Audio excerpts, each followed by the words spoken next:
지난주에 우리 병자 했었잖아요. 그쵸? 네. 정축하면 되고.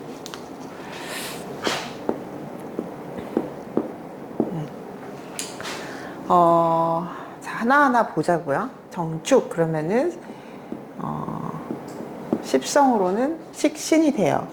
화생토 하니까. 그리고 지장간에는 개, 신, 기가 있는데, 요 기토가 이제 식신인 거죠. 개수는 이제, 이 정화한테는 편관이 되고, 신금은 정화한테, 화극금의 편재가 돼요. 그리고 이제 12운성으로는 묘가 돼요. 이 정화 입장에서. 제가 축토를 여러 번 설명을 드렸는데, 축이라 함은 화를 끌어 담는다예요. 끌어 담는다. 화를 확 일단 끌어당겨서 일단 갖고 있는 거야, 일단은.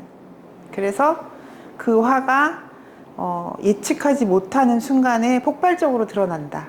그게 이제 축이 화를 대하는 모습인 거거든요. 그래서 축이 오화를 만나면 뭐라 그래요? 이거를 탕화라고 하죠.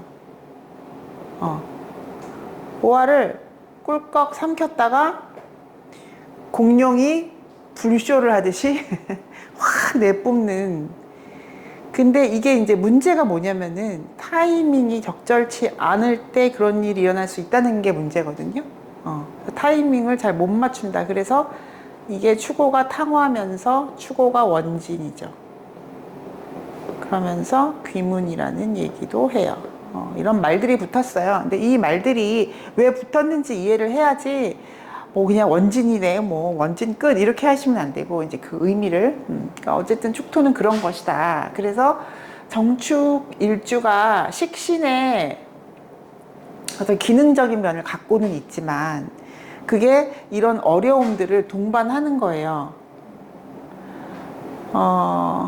편관도 이제 어려움이고, 편재도 어려움이라기보다는 이 편재는 굉장히 야망 같은 거거든요. 야망.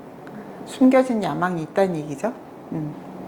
편재는 이제 항상 확장을 생각하고 재생관을 생각하고 재생사를 생각하고 이제 그런 요소이기 때문에, 편재를 갖고 있으면은 이제 투기성이라든지 한방을 노리는다든지 이제 그런 거를 지장간에 안장시켰다라고 보시는 거예요.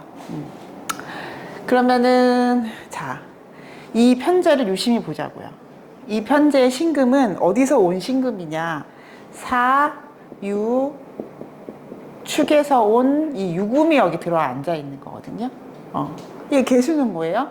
개수는 해, 자, 축의 개수가 들어와 있는 거라 그랬죠. 그러니까는 이 지장간에 여기는 삼합에서 온 것이고, 중기는 이거는 방합에서 온 것이고, 이거는 중기는 삼합에서 온 것이다. 그게 토가 갖고 있는 그 모든 지장간의 성격이라고 말이에요. 그래서 이걸 뭐라고 얘기했냐면은, 이 유금이 편재 왕지잖아요. 그래서 이거를 재고 귀인이라고 해요. 이거를 유금이라는 재물을 창고에 넣었잖아요. 유금이라는 편재를 딱 이 창고까지 갖고 있는 거예요.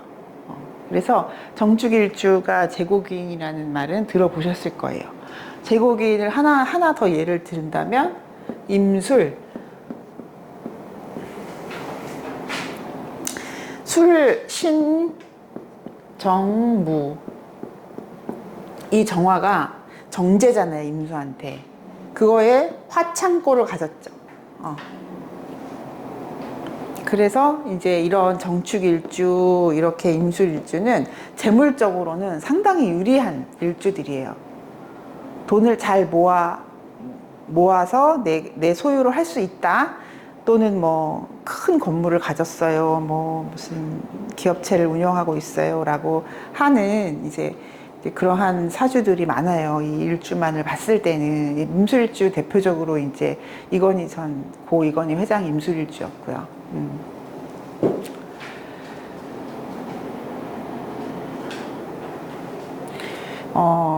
자, 축조를 다시 정리해 보면 이 정화를 임묘시키는 거다. 정화를 임묘시키는 것. 그래서 배우자가 그 들어올 때 이 일주 입장에서 이 배우자 자리가 나를 위협하는 그런 성분으로 작용할 수가 있어요. 그래서 이렇게 되면은 좀 불리하죠. 그런 면에서. 정축일주의 배우자 자리는 나 기준으로 봤을 때는 불리한 거예요. 묘지를, 일간의 묘지를 갖고 있으니까. 그리고 식신이라는 건 말하는 것도 되죠. 말하는 것. 말하는 거를 어떻게 해요? 축토처럼 하겠죠. 차갑게 말하죠. 그런 것도 지켜보실 필요가 있고요. 이 축을 해결하는 글자, 뭐 대표적으로 사화 같은 거 이런 게 이제 옆에 있으면은 이제 긍정적인 그런 성분이죠. 역할을 하는 거겠죠. 그래서 정축일주가 재물적인 면에서는 상당히 유리한데 그 육친 간에 특히 배우자와의 관계에 있어서는 불리하다. 근데 그거를 항상 이렇게 8글자를 다 봐야 되기 때문에 너무 그거에 매몰돼 계실 필요는 없지만 우리가 그래도 일주론을 하게 되는 이유는 일주만으로 간단한 거를 우리가 볼 수 있어야 되잖아요. 근데 그래요. 대부분이 그래요. 그리고 일지의 식신이라는 내 기능, 재주 그런 거를 갖고 있다. 능력을 가졌다. 식신의 말솜씨를 갖고 있다. 근데 그 식신이 재물 창고의 역할도 한다. 그러면 뭐 말에 복이 붙었다고 말해도 되는 거죠. 재물 창고니까 그게. 근데 이제 이 축이라는 그 얼어붙은 성분을 녹여줄 만한 글자가 뭐 여기에든 있으면 훨씬 낫겠죠. 조우를 해주는 거니까. 축이라는 거는 한습한 성분이에요. 한습을 해결해 줄 수 있는, 이게 극한에 치달은 글자이기 때문에 그런 것들을 해소시켜 줄 수 있는 그 글자가 있으면 좋겠다. 혹시 정축일주 갖고 계신 분 있어요? 있어요? 난 말고. 정축, 정축일주 그거를. 나는 있었는데 그때 풀어주셨어요. 아, 그래요? 네.